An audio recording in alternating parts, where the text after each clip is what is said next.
जन्मलेल्या सर्व महापुरुष आणि महानायकांना नमन करतो।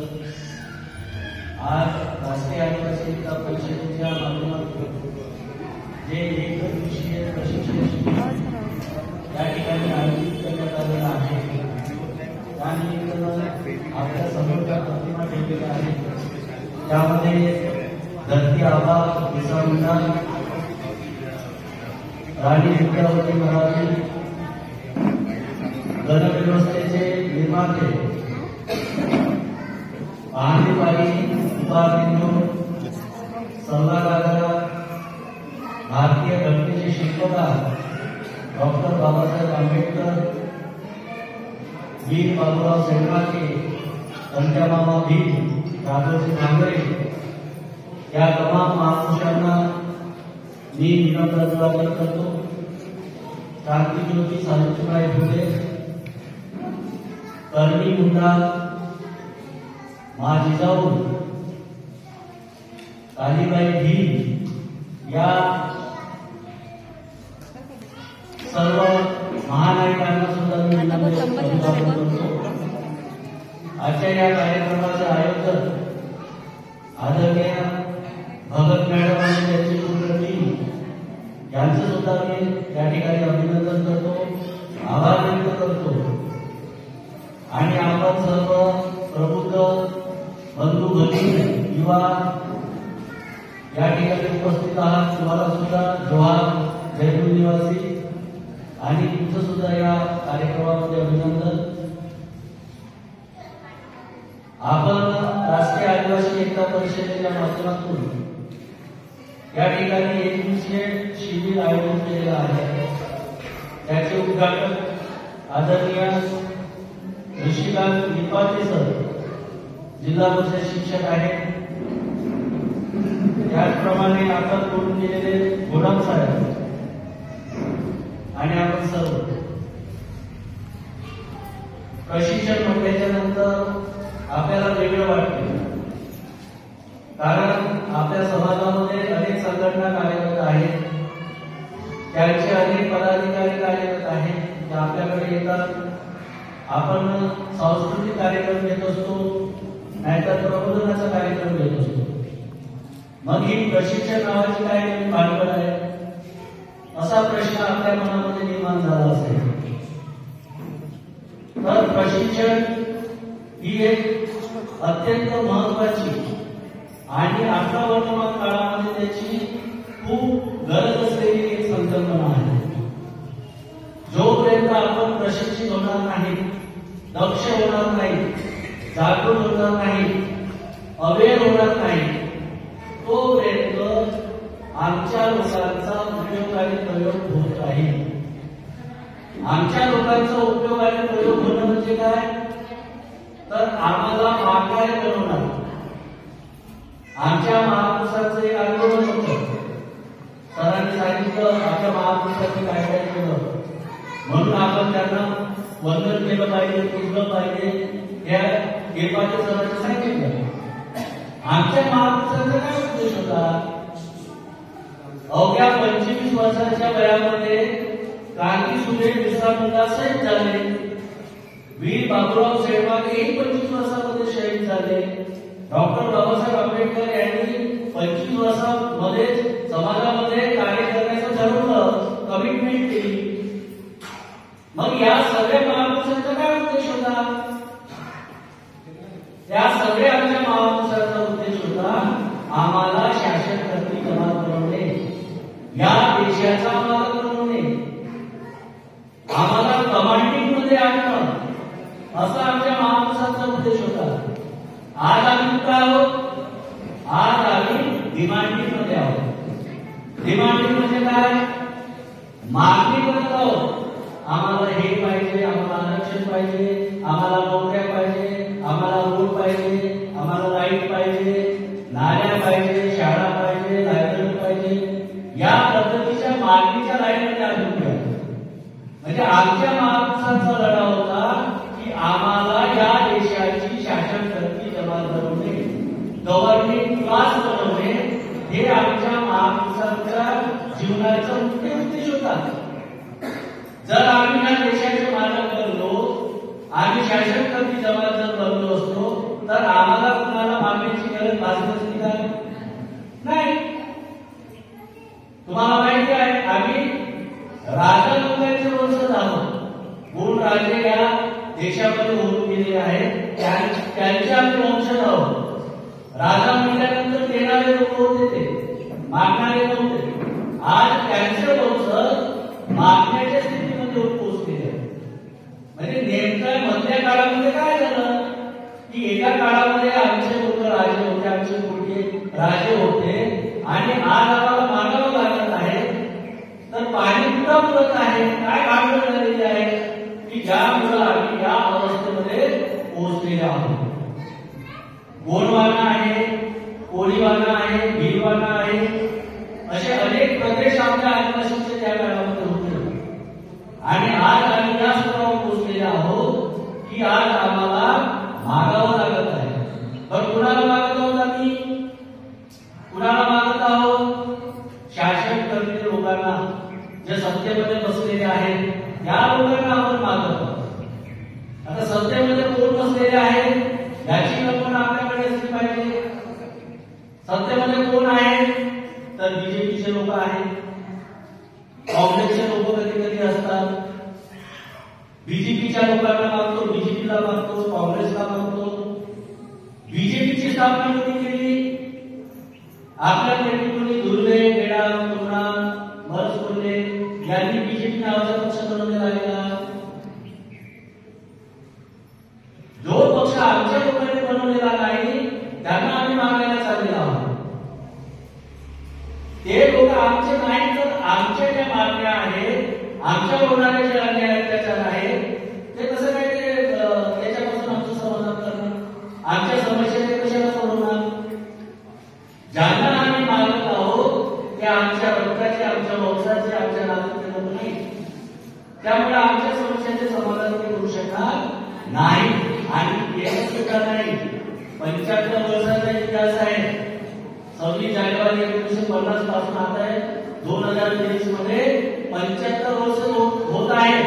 स्वातंत्र्याचा अमृत महोत्सव आपण साजरा केला कोरोनामध्ये 3 दिवस झेंडे फडकवून. पण आपल्या समस्यांचे समाधान झालं का? नाही झालं. आपण ज्यांना मागत आहोत ते आपल्या रक्ताचे नाही, ते आपल्या नात्याचे नाही. त्याच्यामुळे ते लोक आमच्या समस्याचे समाधान करणार नाही. मग बीजेपी पक्ष कुणाचा आहे? अटल बिहारी वाजपेयींचा आहे, लालकृष्ण अडवाणींचा आहे. हे आडनाव जरा वेगळेच आहे, आपले वेगळेच आहे. दुसऱ्या शब्दामध्ये सांगायचं ब्राह्मणांचा पक्ष आहे. सांगायचं म्हणजे हा ब्राह्मणांचा पक्ष आहे. महाराष्ट्रातला एक उदाहरण तुम्हाला सांगतो. महाराष्ट्रामध्ये आदिवासींचे किती आमदार आहेत? 25 आमदार. महाराष्ट्रामध्ये आदिवासींचे 25 आमदार आहेत आणि ब्राह्मणांचे 6 आमदार आहेत. मग मुख्यमंत्री कुणाचा करायचा पाहिजे? आदिवासींचा की ब्राह्मणांचा? आदिवासींचा. तर मुख्यमंत्री कोण बनले? देवेंद्र फडणवीस. मुख्यमंत्री कोण बनले? देवेंद्र फडणवीस. मग आमच्याकडे पॉवर आहे की पोझिशन आहे? आमच्याकडे पॉवर आहे का की पोझिशन आहे? आमच्याकडे पोझिशन आहे आणि जे अल्पसंख्याक लोक आहेत त्यांच्याकडे पॉवर आहे. पॉवर असल्यामुळे 6 आमदार असणारा जो समूह आहे त्याचा मुख्यमंत्री बनतो आणि आमचे 25 आमदार असताना सुद्धा आमचा मुख्यमंत्री बनत नाही. अशी पद्धत प्रधानमंत्रीसाठी आहे, अशी पद्धत राष्ट्रपतींसाठी आहे, अशीच पद्धत IAS, IPS, IRS साठी आहे.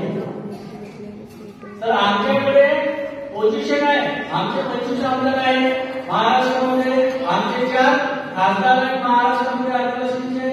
संपूर्ण भारतामध्ये आदिवासींचे 47 खासदार आहेत. 400 ते 450 आमचे आमदार आहेत संपूर्ण भारतामध्ये. असं असूनही आदिवासींवर दररोज अन्याय अत्याचार होत आहे. तुम्ही मणिपूरची घटना बघितली असेल. त्या ठिकाणी आमच्या आई बहिणीवर सतत अन्याय अत्याचार होत आहे आणि मीडिया सुद्धा ते दाखवत नाही आहे. चुकीनं तो व्हिडिओ सोशल मीडियाच्या माध्यमातून आपल्यापर्यंत आला आणि नंतर आम्हाला कळालं की आमच्या लोकांवर मणिपूरमध्ये मोठ्या प्रमाणावर अन्याय अत्याचार होत आहे. अशीच घटना आमच्या सोबत छत्तीसगडमध्ये होते, झारखंडमध्ये होते, महाराष्ट्रामध्ये होते, बीडमध्ये आम्ही त्या पद्धतीची घटना घडलेली आहे. तर अशा पद्धतीने आमच्या लोकांवर अन्याय अत्याचार होत आहे आणि आपण जे अन्याय अत्याचार करतात आहे सत्तेमध्ये बसलेले लोक त्यांनाच आपण मागायला जातो आहोत. तर बीजेपी आपल्या नात्यातली नाही, आपल्या रिश्त्यातली नाही, त्याच्यामुळे आमच्या समस्यांचं समाधान करू शकणार नाही. मग दुसरी एक पार्टी आहे, त्याचं नाव आहे काँग्रेस. आता काँग्रेस सुद्धा आम्ही स्थापन केलेली आहे का, आमच्या लोकांनी स्थापन केलेली आहे का, तर चॅटर्जी, बॅनर्जी, मुखर्जी, टिळक, गोखले, आगरकर या लोकांनी काँग्रेस नावाची राष्ट्रीय पार्टी निर्माण केलेली आहे. याच्यामध्ये सुद्धा आदिवासींनी काँग्रेस नावाची पार्टी स्थापन केलेली नाही. ही जी काँग्रेस नावाची पार्टी आहे, ही जी काँग्रेस आहे, या काँग्रेसला आमचे जे महापुरुष होते ते महापुरुष कोणतं नाव द्यायचं माहितीये? महात्मा ज्योतिराव फुले. काँग्रेसला काय म्हणायचं माहितीये का? काँग्रेसला महात्मा ज्योतिराव फुले म्हणायचे की हे हर ब्राह्मणांची सभा आहे. कुणाची? हर ब्राह्मणांची सभा आहे. त्यांनी असं कधीही म्हटलं नाही की आदिवासींची सभा आहे. आमच्या महापुरुषांनी म्हटलं, आमच्या महापुरुषांनी म्हटल्याप्रमाणे त्यांचं जीवन जगले, संघर्ष केला, पण आपण त्यापासून बोध घ्यायला तयार नाही. आपण त्यापासून बोध घ्यायला तयार नाही आणि त्याच्यामुळे इतिहासाचा हा जो घोटाळा झाला, त्याच्यामुळे आमच्या लढाईचा पण घोटाळा झाला. आपण इतिहासामधून बोध घेतला पाहिजे. डॉक्टर बाबासाहेब आंबेडकर म्हणतात, जो कौम अपना इतिहास नहीं जानती वो कौम अपना इतिहास निर्माण नहीं कर सकती, अपना भविष्य निर्माण नहीं कर सकती, असं डॉक्टर बाबासाहेब आंबेडकर म्हणतात. आमच्या महापुरुषांनी खूप केलं होतं की आमचे जे खरे शत्रू आहे, आम्हाला अडचणीमध्ये निर्माण, आम्हाला समस्या निर्माण करणारे, आमच्या समस्या निर्माण करणारे, आम्हाला उदाहरण लागणारे लोक हे आहेत भरपांडे. यांच्यापासून तुम्ही अवेअर राहिलं पाहिजे, जागृत राहिलं पाहिजे. हे आमच्या महापुरुषांनी त्यांच्या जीवनातून, त्यांच्या संघर्षातून दाखवून दिलेलं आहे. पण आम्ही त्यांच्याकडे पाहायला काही तयार नाही. आम्ही त्यांच्याच मागे चाललो. जे आमचं अन्याय अत्याचार करतात आपण त्यांच्याच पाठीमागे जाऊ लागलेलो आहोत आणि त्यामुळे आज आमची अवस्था निर्माण झालेली आहे की आज एज्युकेशन दिलेलं आहे, आमच्या हातातून एज्युकेशन केलेलं आहे, नोकऱ्या केलेल्या आहेत, जमिनी केलेल्या आहेत, कर्मचाऱ्यांसाठी कायदे होते, त्याला लेबर लॉज म्हणतात, ते पण खतम झालेले आहेत. अशा परिस्थितीमध्ये आपण येणारे जे आमच्या पिढ्या आहेत, येणारे जे जनरेशन आहे, त्यांचं भविष्य सुरक्षित कसं ठेवणार आहे? कारण आपण कधी काँग्रेसच्या मागे जातो, कधी बीजेपीच्या मागे जातो. मग अशा परिस्थितीमध्ये आमची जी जनरेशन आहे, आमचं जे येणारे मुलं बाळ आहे, त्यांचं भविष्य आपण कसं सुरक्षित ठेवू शकतो का? या पद्धतीने आपण संघर्ष केला तर आपण आमच्या मुलांचं भविष्य सुरक्षित करू शकणार नाही. आणि आमचे मुलं मोठे झाल्यानंतर विचारणार हे सगळं होत असताना तुम्ही काय करत होता? आपल्या आईला प्रश्न विचारणार, आपल्या बाबाला प्रश्न विचारणार की आमच्यावर एवढे मोठे अन्याय अत्याचार होत असताना जे सरकारी क्षेत्र आहे ते विकले जात असताना तुम्ही काय करत होते? आमच्या जमिनी चालल्या होत्या, आम्हाला विस्थापित केलं जात होतं, तेव्हा तुम्ही काय करत होते? असे प्रश्न आमची येणारी पिढी आम्हाला विचारणार आहे, नक्की विचारणार आहे. कारण येणारे भविष्य अंधकार नाही आहे, एज्युकेशन नाही आहे, नोकऱ्या नाही आहे, काहीही शिकत नाही आहे, सगळं खाजगीकरण झालेलं आहे. तो जो मालक असेल, मालक उत्पत्ती असते, पुंजीपती असते. आदिवासींमध्ये आहे का पुंजीपती येतात की जो नोकऱ्या देणार आहे, फॅक्टरी सुरू करणार आहे, आमच्या मुलाला एज्युकेशन देणार आहे, नोकऱ्या देणार आहे, असं आहे का आदिवासी भारतामध्ये? नाही. मग आमच्या महापुरुषांनी एवढ्या संघर्षाने जे आम्हाला हक्क अधिकार मिळवून दिले, हे आम्हाला अबाधित ठेवायचे आहे, सुरक्षित ठेवायचे आहे. आणि ते सुरक्षित ठेवण्यासाठी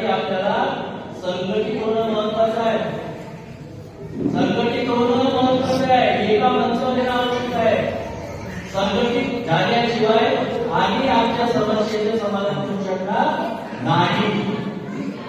आता आपण की आपण गोड आहोत, आपण गोड आहोत. गोडाच्या नावावर आपण एकत्र आलो, किती टक्के होणार? गोडाच्या नावावर आपण 70% एकत्र आणि आंदोलन करून महाराष्ट्रात किती टक्के आहे? किती टक्के आहे? मराठा रस्त्यावर आहे, किती पर्सेंट आहे मराठा? 10 ते 15% आहे मराठा. रस्त्यावर येऊन संघर्ष करत आहे. आतापर्यंत त्यांची मागणी पूर्ण झालेली नाही. आपण विचार केला पाहिजे. मराठा संख्येने एवढा मोठा आहे, 10 ते 15%. बलाढ्य आहे, श्रीमंती आहे त्यांच्याकडे. असा वर्ग रस्त्यावर असताना सुद्धा त्यांना 1% आरक्षण सरकार द्यायला तयार नाही आहे. आणि आपण गोडाच्या नावावर 100% एकत्र येऊन संघर्ष करू इच्छितो. किती सफल होणार आहे का काही गॅरंटी? मग काय करायचं? महाराष्ट्रामध्ये 45 आपले जमाती आहे. त्याच्यामध्ये गोड एक आहे, आंध आहे, बगान आहे, कोल्हू आहे, कोलामा आहे, तिकडं पावरा आहे, भिल्ल आहे, कडवी आहे, वळवी आहे. अशा 45 आपले जमाती आहे महाराष्ट्रामध्ये. पूर्ण भारतामध्ये 800 जमाती आहेत. या जमातींना एकत्र करावं लागणार आहे. इंजिनियर कार्तिक पुरावठाई म्हणायचे, एक दिन एक समान, सभी आदिवासी एक समान. असे इंजिनियर कार्तिक पुरावठाई म्हणायचे. या हा जो सूत्र दिलेला, हा सिद्धांत जो दिलेला आहे आमच्या महापुरुषांनी, की आपण गोड बगान असा भेद न करता संपूर्ण जमातींनी महाराष्ट्रातल्या, भारतातल्या एकत्र आल्याशिवाय आपली संघटित शक्ती निर्माण होणार नाही. आणि फक्त आदिवासी एकत्र येऊन चालणार नाही. आदिवासी एकत्र येऊन चालणार नाही. ज्या समस्या आदिवासींच्या आहेत, त्या समस्या शेतकऱ्यांच्या आहेत. ज्या समस्या आदिवासींच्या आहेत, त्या समस्या ओबीसीच्या आहेत.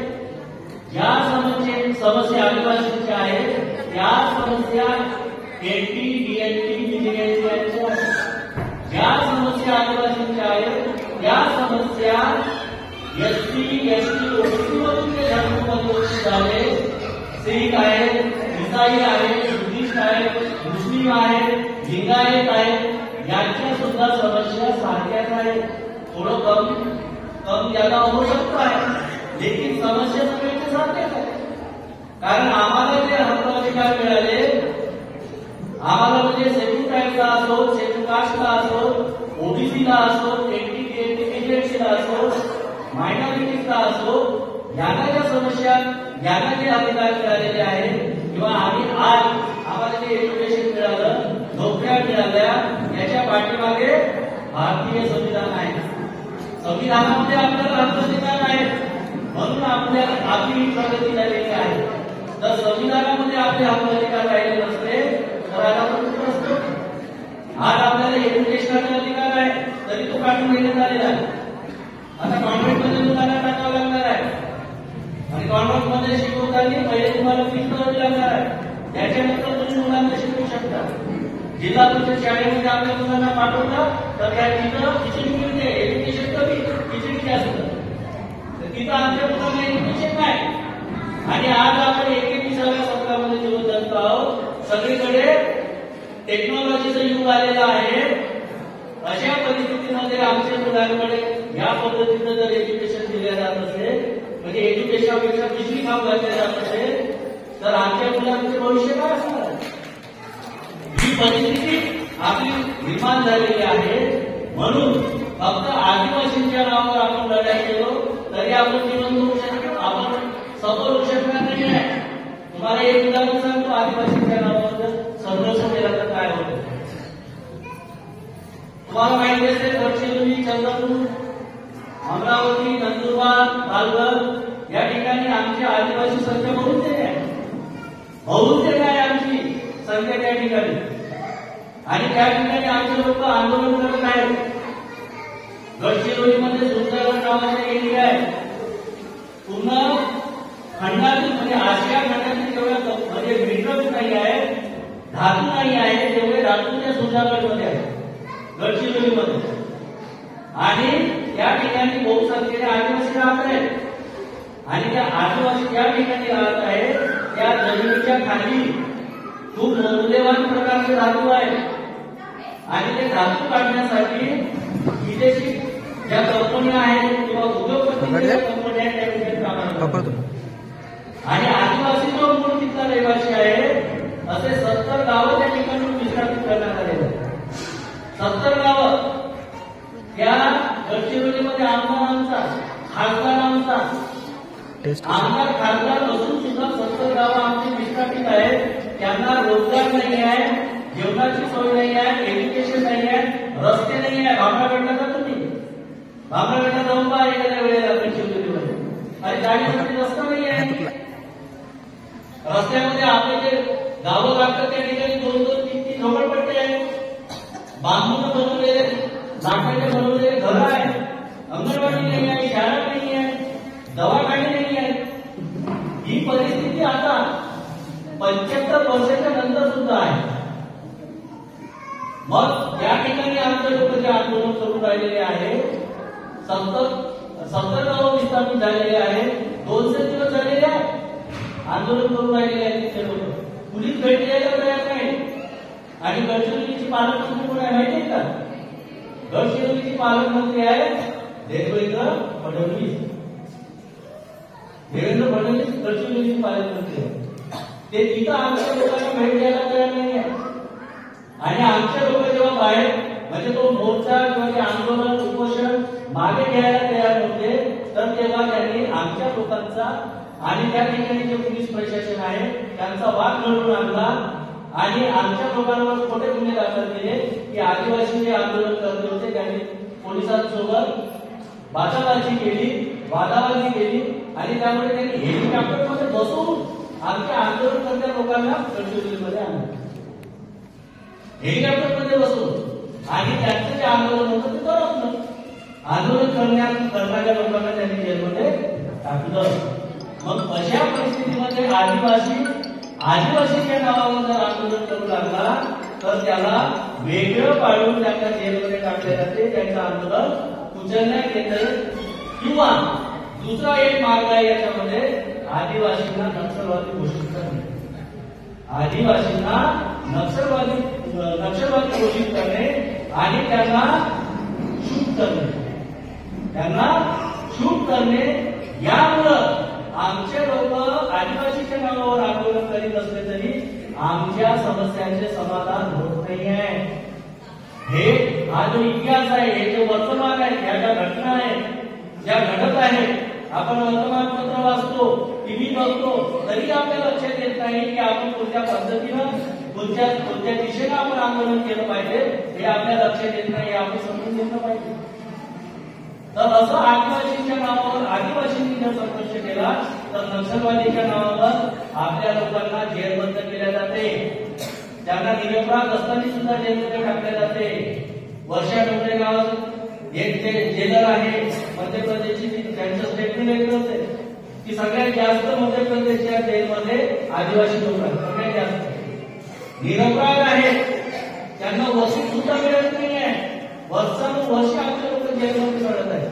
कोणी वकील पत्र घ्यायला तयार नाही, त्यांची जमानत घ्यायला कोणी तयार नाही. का? कारण आदिवासी ज्या एरियामध्ये राहतो त्या एरियामध्ये मौल्यवान धातू आहेत.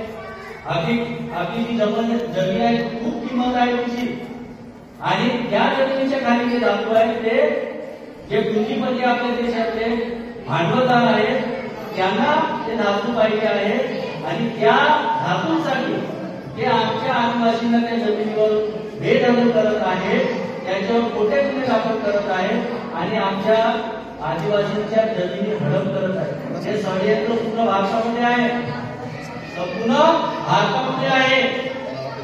आदरणीय कांशीराम म्हणायचे, काय म्हणायचे की भारतावर जेवढे कर्ज आहे ते भारतावरील सर्व कर्ज एकट्या झारखंडच्या भविष्यावर नील करू शकतो, खतम करू शकतो. हे मान्यवर कांशीराम म्हणायचे. म्हणजे एवढं मौल्यवान किंवा या धातूंची किंमत करोडोपेक्षा करोडोमध्ये आहे असे धातू आदिवासी क्षेत्रामध्ये आहेत. हे शासन कसे जमा करणं माहिती आहे. काँग्रेस बीजेपीला माहिती आहे, म्हणून ते लोक आपल्या समस्यांचं समाधान करत नाही, उलट आम्हाला वेगळे करण्यासाठी प्रयत्न करतात.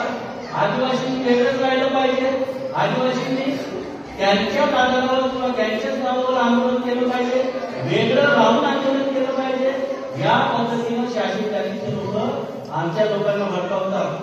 त्याच्यासाठी काही संकल्पना त्यांनी आणलेल्या आहेत समाजामध्ये. डॉक्टर बाबासाहेब आंबेडकरांच्या आंदोलनामध्ये आमच्या आदिवासींनी भाग घेऊ नये, त्यासाठी त्यांनी वेगवेगळ्या संकल्पना आणलेल्या आहेत. आदिवासींनी बाबासाहेबांना मानू नये म्हणून त्यांनी वेगवेगळ्या संकल्पना आणलेल्या आहेत. कोणत्या संकल्पना आहेत ते सांगतात आम्हाला. शासक जातीचे लोक आम्हाला सांगतात, काय सांगतात? डॉक्टर बाबासाहेब आंबेडकर यांनी संविधानामध्ये आदिवासी शब्दच नाही लिहिला, त्याच्यामुळे आदिवासींचं खूप नुकसान झालं. शासक जातीचे लोक आमच्या लोकांच्या मनामध्ये भरतात, डोक्यामध्ये हा भ्रम पसरवतात. काय की डॉक्टर बाबासाहेब आंबेडकर यांनी संविधान लिहिताना संविधानामध्ये आदिवासी शब्दच टाकला नाही, यामुळं आदिवासींचं नुकसान झालेलं आहे. त्यांना एक आयडेंटिटी मिळायला पाहिजे होती, पहिचान मिळायला पाहिजे होती, ओळख मिळायला पाहिजे होती आदिवासींच्या नावावर. ती डॉक्टर बाबासाहेब आंबेडकर यांच्याकडे मिळाली नाही. मग डॉक्टर बाबासाहेब आंबेडकर यांनी संविधानामध्ये कोणता शब्द दिला? तर डॉक्टर बाबासाहेब आंबेडकर यांनी संविधानामध्ये शब्द दिला शेड्यूल्ड ट्राईब, अनुसूचित जमाती. हा शब्द दिल्यामुळे आमच्यावर अन्याय झाला, आमची ओळख समाप्त झाली, आमची आयडेंटिटी समाप्त झाली, आमची पहिचान समाप्त झाली. या पद्धतीचा भ्रम शासक जातीचे लोक आमच्या आदिवासींच्या मनामध्ये टाकतात. आदिवासीला वाटतं बरोबर आहे, बाबासाहेबांनी आम्हाला आदिवासी शब्द म्हणून त्या ठिकाणी संविधानामध्ये दिला नाही, बरोबर आहे, त्याच्यामुळे आमच्यावर अन्याय झाला. कसं काय अन्याय झाला? तुमच्या एकाच्या तरी डॉक्युमेंटवर आदिवासी शब्द आहे का? की गोंड आहे, परकार आहे, लोक आहे असा शब्द कोणता आहे आपल्या डॉक्युमेंटवर? शब्द गोंड आहे, परकार आहे, आदिवासी शब्द नाही आहे. ही ओळख आहे सामाजिक.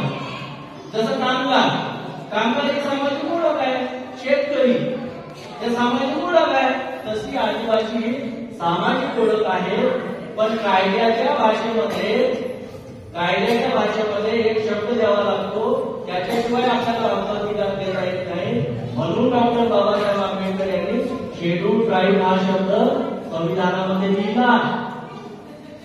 आता मला तुम्ही सांगा, आता समजून गेले की सगळे आदिवासी व्हायला तयार झाले, सगळे मी आदिवासी म्हणायला तयार झालेले आहे. त्यामुळे आदिवासींचं आरक्षण आजचा उद्या समाप्त होणार, आदिवासींचं आरक्षण संपायला लागलेला.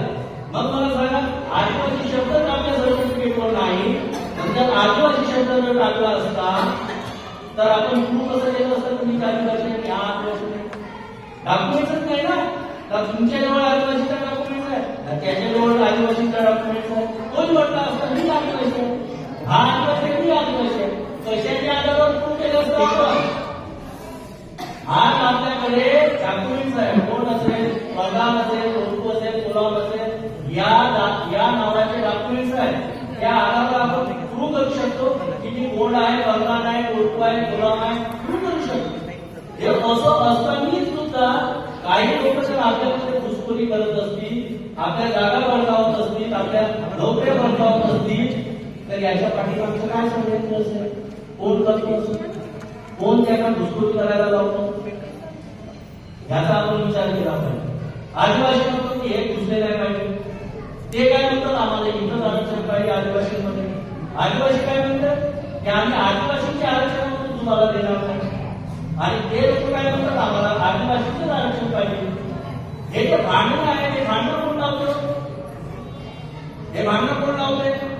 आता मी तुम्हाला थोड्या वेळापूर्वी सांगितलं की आपले 25 आमदार आहेत, 4 खासदार आहेत, आणि याच्या उपर आपली एक कमिटी आहे, आपली एक कमिटी आहे संविधानिक, त्याचं नाव आहे tribal advisory committee. Tribal advisory committee आदिवासींच्या कल्याणाच्या विकासाच्या ज्या योजना आहेत त्या राबवण्याचं काम ट्रायबल ऍडवायझरी कमिटीकडे असते. ट्रायबल ऍडवायझरी कमिटीमध्ये कोण कोण असते? आमदार असतात, खासदार असतात, त्या कमिटीच्या चेअरमॅन सुद्धा आदिवासी असतो. ही आहे ट्रायबल ऍडवायझरी कमिटी.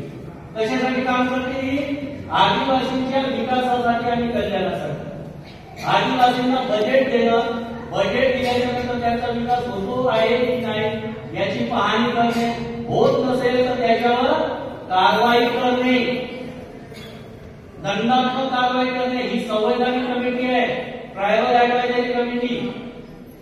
ही कमिटी आपली तयार करण्यात आलेली नाही महाराष्ट्रामध्ये आणि आपल्या भारतामध्ये.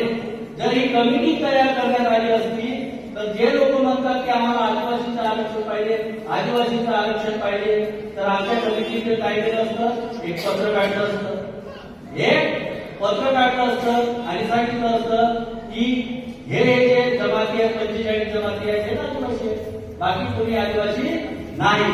त्यांना जर तुम्हाला द्यायचं असेल तर तुम्ही वेगळं देऊ शकता, असं पत्र काढलं असतं ट्रायबल ऍडवायझरी कमिटीचं. पण त्यांनी तसं पत्र काढलेलं नाही, त्यांनी तसं पत्र काढलेलं नाही. आणि आमच्या विकासाच्या आणि कल्याणाच्या कुठलेही कायदे त्या ऍडवायझरी कमिटीनं 75 वर्षामध्ये तयार केलेले नाही. त्याच्यामुळे जिंकून जिंकून घुसखोरी चालू. मग ते आले आमच्यामध्ये, समजून ते आपल्यामध्ये घुसले. आपल्याला किती पर्सेंट आरक्षण आहे आता? आदिवासींना 7.5% आहे. किती? 7.5% आदिवासींना आरक्षण आहे. हे कधीची संख्या आहे? 7.5% माहिती आहे? 1931 ची. 1931 मध्ये आपल्याला आरक्षण होतं 7.5%. आता किती वर्ष झाले? 75 वर्ष झाले. 75 वर्षामध्ये आपली संख्या वाढली असेल की घटली असेल? वाढली ना. मग आताचं आरक्षण किती पाहिजे? 11%, 12% असं पाहिजे की नाही? 7.5% आहे. मग जे वाढलेलं आरक्षण आहे ते कोण खाल्लं आतापर्यंत? धनगरांनी खाल्लं का? पोस्टांनी खाल्लं का? कोण खाल्लं? ब्राह्मणांनी खाल्लं. कारण मी तुम्हाला सांगितलं की पावर त्यांच्याजवळ आहे. ते आदिवासी नाही सांगतात, तुम्ही उपयोग आणि म्हणा यांना बसू द्यायचं नाही, आमचे लोक उपयोगात आणि मग यांना बसू द्यायचं नाही. मग त्यांच्याकडे जातात, त्यांना म्हणतात तुम्ही म्हणा इथं घुसायचं आहे, ते म्हणतात आम्हाला इथं घुसायचं आहे. म्हणजे आम्हालाही भडकवतात, त्यांनाही भडकवतात, त्यांनाही काही देत नाही, आम्हालाही काही देत नाही. आपल्याकडे 7.5% आरक्षण असताना सुद्धा 75 वर्षामध्ये 100% आपलं आरक्षण भरण्यात आलेलं नाही. फक्त 3 ते 3.5% आरक्षण आजपर्यंत भरण्यात आलेलं आहे. जर 100% आरक्षणाची अंमलबजावणी झाली असती तर आपली आज जी अवस्था आहे, आपली परिस्थिती आहे, आपला जो जीवनमान आहे आतापर्यंत उंचावलेला असतो, नक्की उंचावला असता. पण त्यांनी आरक्षणावर अंमलबजावणी केली नाही, एज्युकेशन दिलं नाही. आणि ते देण्याच्या पूर्वी जिथं जिथं आरक्षण आहे, जिथं जिथं आरक्षण आहे, कुठं आरक्षण आहे? जिथं जिथं सरकारी सेक्टर आहे तिथं तिथं आरक्षण आहे. शेवटीची शाळा असेल तर गुरुजी देताना आदिवासी बघितल्या जाईल. पण तिचं कॉन्व्हेंट असेल तर कशाला आदिवासी टीचर पाहिजे का? त्या कॉन्व्हेंटचा जो मार्ग असेल तो ठरवला. म्हणजे जोपर्यंत सरकारी सेक्टर आहे तोपर्यंत आपलं आरक्षण होतं. आता सरकारी सेक्टर विकण्यात आलेलं आहे. एलआयसी विकली, रेल्वे विकले, शाळा विकले, कॉलेजेस विकले, सगळं काही विकलं. मग अशा परिस्थितीमध्ये आता आरक्षण शून्य आहे. आरक्षण कसं आहे? शून्य. आणि शून्य आरक्षण झालेले असताना आदिवासी म्हणजे की शून्य तुम्हाला देणार नाही. आणि ते म्हणतात की आम्हाला शून्यामध्येच आरक्षण पाहिजे. याचा परिणाम काय झाला की आदिवासी लढत आहे, ओरिजिनल आदिवासी आहे, आदिवासी लढत आहे, पण इशू मात्र नकली आहे. असली इशू नाही आहे. असली आदिवासी आणि नकली आदिवासी हा ओरिजिनल इशू नाही आहे, हा नकली इशू आहे.